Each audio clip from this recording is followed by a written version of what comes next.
Coming back to you, Stan, obviously you've watched the whole game from your vantage on the touchline. There was a lot of effort come in after maybe 20 minutes or so. The boys played well and obviously spread the ball around. No missing players, or the missing players didn't really affect the team. No, I thought we were fairly sluggish for the first 15-20 minutes, like you just said. It took us a while to get involved in the game, but once we started to get Nathan more involved in the game, further up the pitch, I think we started to look dangerous. I think we were starting to rotate the play well. I thought that on another day we could have probably had another couple, but in the end, pleased with how we played first half. Second half, we've nicked a goal to go 2-1 up, and then I thought we were a little bit open in the midfield area, so made a bit of a tactical change, shored the game up a little bit, which proved to be the right thing to do, and we went on and got the third to really kill the game off. So pleased with the 3 points. I think we can play better, but obviously winning is a great thing. I just say it's a habit you need to carry on doing and keep it up. Of course, you've brought in lots and lots of players. I take it with your connections at other clubs, and you seem to have this situation where you've got a double player on every role on the park. That's what you wanted, that's what you've achieved at the moment. Yeah, when we came into the club, no disrespect to anybody else, but what we inherited was 3 left side centre halves and 3 left backs, and there was no right side centre half and no right back. Part of the reason why we played Chris Carruthers and Callum Thomas in centre backs on Wednesday, was to make sure that we were comfortable that they would give us that extra depth in case we got an injury at centre half. And as it proved today, with Molly getting injured, we were quite comfortable at putting Chris Carruthers in there. So we tried to make sure that we've got cover in every position. It obviously means that we've got competition in every position as well. And I think that then breeds players that have got the shirt to have to maintain their performance levels to ensure they keep it the following weeks. If they don't, we've got a good replacement that wants that shirt. Of course, you mentioned that on Wednesday night when you beat Salby 4-0.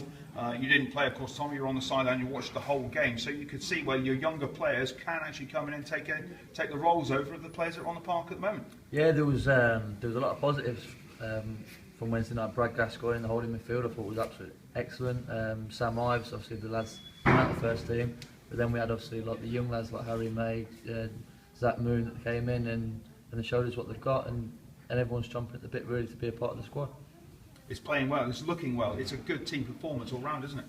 It is, like Stan said, I think that today's performance, we know we're better than that in patches, like the way we finish the second half, that's when we're at song, that's when we're at our best, and that's when we look dangerous, we can hurt people. But like, we just need to build that now and try and get back to that perfect performance, and just keep winning games, take each game, one game as it comes, and get up this league table.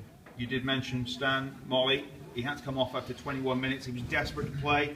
It's been highlighted all week for the headband, and unfortunately his ankle's done him in. Yeah, it's obviously nothing to do with his head and the stitches that he's had. Obviously we did everything we could, and Molly did everything he could to be available for today with the headband, which is credit to him and the town of Corby for retweeting and making that happen. So that was brilliant. But then obviously he's just rolled his ankle a little bit. The good news is I don't think it'll be long term.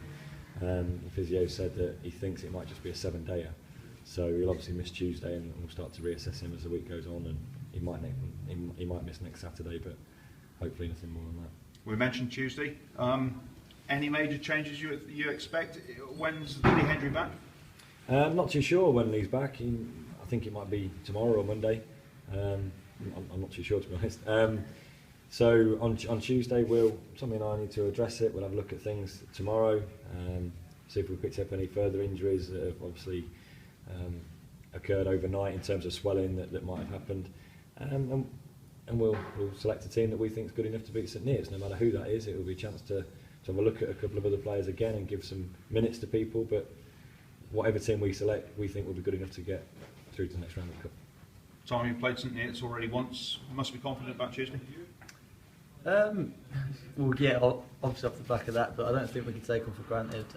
Like Stan said, we need to go away now and talk about who we're going to play and where we're going to play on. I think now is the case, and we just take each game as it comes. Don't take anything for granted. We want to win every game of football.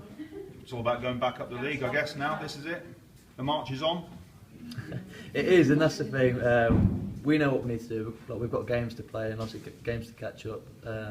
Going into the festive period as well, so anything can happen at this stage, and we just need to keep cutting away at at that points tally and moving